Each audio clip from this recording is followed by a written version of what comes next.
Hello everyone, welcome back. BTC fourth semester में शैक्षिक प्रबंधन एवं प्रशासन के अंतर्गत इससे पहले हम कक्ष प्रबंधन के बारे में आपको पढ़ा चुके थे। उसी के अंतर्गत ये आगे का है। अगर वो वीडियो नहीं देखे हैं तो जाके आप देख लीजिए। शैक्षिक प्रबंधन एवं प्रशासन में हमको लग रहा है हम 6-7 चैप्टर पढ़ा चुके हैं। अगर इनमें से कोई ऐसा चैप्टर होगा जो नहीं पढ़ा है और आपको पढ़ना है तो आप ज़रूर कमेंट बॉक्स में बताइएगा, हम वो आपको पढ़ा देंगे। तो आइए आज हम देखते हैं समय सारणी, यानी समय सारणी क्या होता है। तो बिना टाइम टेबल के आप कोई भी काम अच्छे से नहीं कर सकते हैं। फिर तो ये विद्यालय है, विद्यालय में बिना टाइम टेबल के काम हो ही नहीं सकता है। कैसे पता होगा कब कौन सा कार्य करना है? इस सब के लिए टाइम टेबल बनाना बहुत ज़रूरी है। हर विद्यालय में बनता भी है, आप देखते भी होंगे, विद्यालयों में गए होंगे तो आपको बाहर नोटिस बोर्ड पे लिखा होगा कि ये क्लास है, इन टीचरों का ये क्लास है, प्लस इतने बजे इंटरवल हो रहा होगा। ये सब कुछ उस टाइम टेबल में फीड होता है, कब कौन सा क्लास कौन सा शिक्षक पढ़ाने जाएगा। तो ये सब कुछ टाइम टेबल के अंतर्गत निर्धारित किया जाता है। समय तालिका का निर्माण। समय तालिका वह साधन है जो अध्यापकों व छात्रों दोनों को यह बताता है कि उन्हें क्या पढ़ना, अध्यापकों को ये बताता है कि उन्हें क्या पढ़ाना है और छात्रों को ये बताता है कि उन्हें क्या पढ़ना है। यह अध्यापकों को कार्यभार की ओर इंगित करते हुए उन्हें लक्ष्य प्राप्ति की ओर उन्मुख भी करता है कि उन्हें क्या पढ़ाना है, कब तक वो पढ़ा लेना है। मोस्ट इम्पॉर्टेंट है, क्या पढ़ाना है तो अध्यापकों को पता ही, लेकिन कब तक वो टाइम पीरियड भी लिमिटेड होता है कि इतने तक उन्हें कोर्स कंप्लीट कर लेना है। उसके बाद जो टाइम मिल रहा है उस पर रिविज़न वर्क करा लें बच्चों से। तो वो टाइम पीरियड उन्हें पता होना चाहिए कि अध्यापकों को कब कितना पढ़ाना है और कब उनको अपना सिलेबस ख़त्म करना है। तो ये समय तालिका के अंतर्गत ही आता है। तो आइए परिभाषा देख लेते हैं। परिभाषा हम डॉक्टर जसवंत सिंह की लेते हैं, जिन्होंने कहा था टाइम टेबल स्कूल का स्पार्क प्लग है जो उसकी विभिन्न क्रियाओं तथा उसके विभिन्न कार्यक्रमों को संचालित करता है। स्पार्क प्लग कहने का मतलब है कि उसकी वजह से सारी चीज़ें व्यवस्थित होती है टाइम टेबल की वजह से, इसीलिए उनको वो स्पार्क प्लग का नाम दिए हैं टाइम टेबल को। तो अब आइए समय सारणी की आवश्यकता और महत्व क्या है पॉइंट में है वो भी देख लेते हैं। पहला पॉइंट है स्कूल के काम करने के घंटे, विद्यालय कब प्रारंभ होगा, समाप्त कब होगा, मध्य अवकाश कब होगा, कितने समय का होगा, ये सब टाइम टेबल में निर्धारित होता है। ऐसा तो नहीं है कि कोई अध्यापक गया और वो 1 घंटा 2 घंटा कंटिन्यू पढ़ाता ही गया, नहीं। वो कितने टाइम तक पहला पीरियड होगा, कितने टाइम तक दूसरा पीरियड होगा, उस पीरियड में कौन सा अध्यापक किस कक्षा में जाएगा, ये सब टाइम टेबल में निर्धारित होता है। प्लस इंटरवल कितने देर का होगा, ये सब उसमें निर्धारित होता है। नेक्स्ट पॉइंट है स्कूल में कौन से विषय पढ़ाए जाए, इसका भी ज्ञान होता है कि कौन सा उसके सब्जेक्ट में है और कौन सा विषय पढ़ाया जाए, ये सब टाइम टेबल में इंगित होता है। नेक्स्ट है विद्यालय में कितने अध्यापक हैं व उनका क्या नाम है, यह ज्ञान भी समय सारणी द्वारा मिलता है। विद्यालय में कितने अध्यापक हैं इसका भी पता हमें समय सारणी के ही द्वारा मिलता है। प्लस उनका क्या नाम है, क्योंकि एक विद्यालय में 10 अध्यापक भी हो सकते हैं, 15 भी हो सकते हैं, वो विद्यालय पे डिपेंड करता है।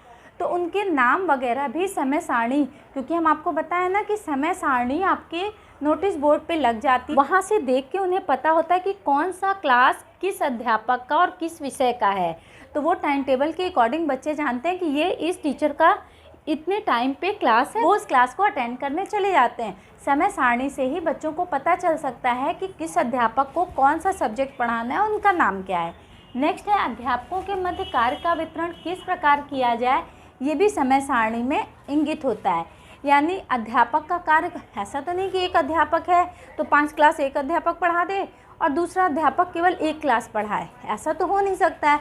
तो वो टाइम टेबल के ही द्वारा उनके कार्यों का विभाजन किया जाता है कि 2 क्लास ये टीचर पढ़ाएगा, 2 क्लास ये टीचर पढ़ाएगा, ये 2 पीरियड किस किस कक्षा में जाके अध्यापक लेगा, वो 2 पीरियड वो किस कक्षा में जाके लेगा, ये सब कुछ टाइम टेबल के द्वारा ही निर्धारित होता है।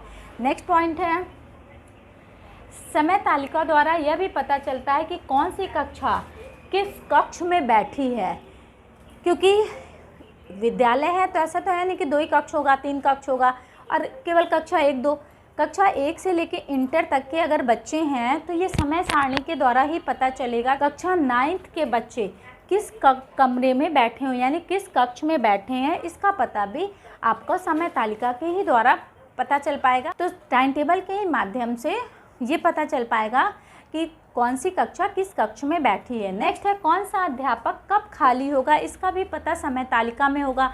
जैसे अगर हम अपना उदाहरण दे रहे हैं, जैसे हम ये ले लेते हैं, हम 10 से 10:45 एक क्लास ले रहे हैं, 10:45 से 11:30 दूसरी क्लास ले रहे हैं, फिर तीसरी क्लास मेरी खाली है। तो ये पता कैसे चलेगा? तो ये समय सारणी के ही द्वारा पता चल पाएगा कि कौन से अध्यापक कब उसकी क्लास है और कब वो खाली है।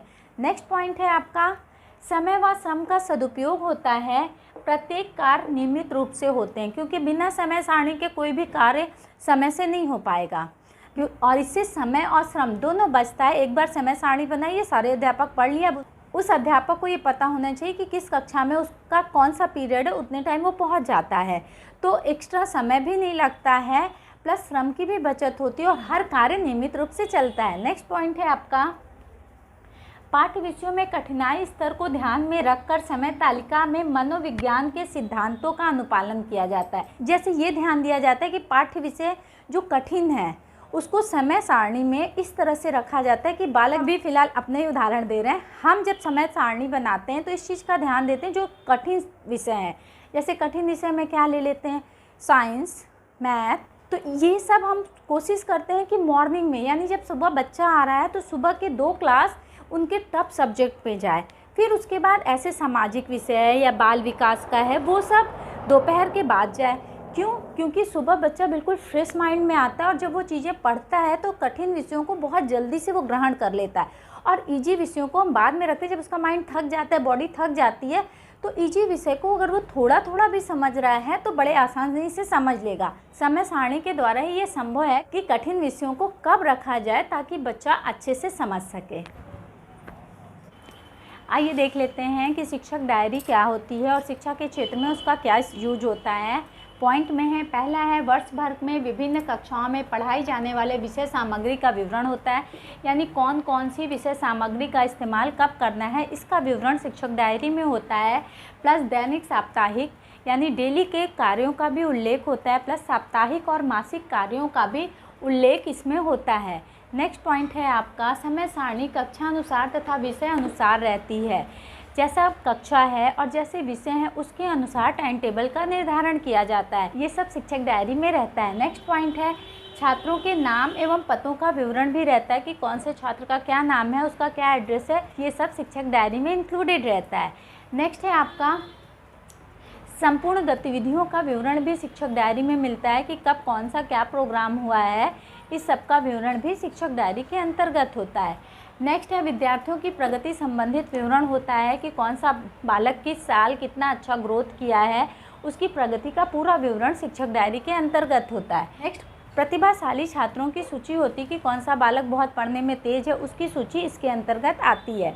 नेक्स्ट पॉइंट समस्याजनक बालकों की भी सूची रहती है कि कौन सा समस्यात्मक बालक है, उसकी क्या समस्या है, उसका विवरण भी इसके अंतर्गत होता है। तो ये है मेरा शिक्षक डायरी जो समय सारणी में इसका यूज होता है।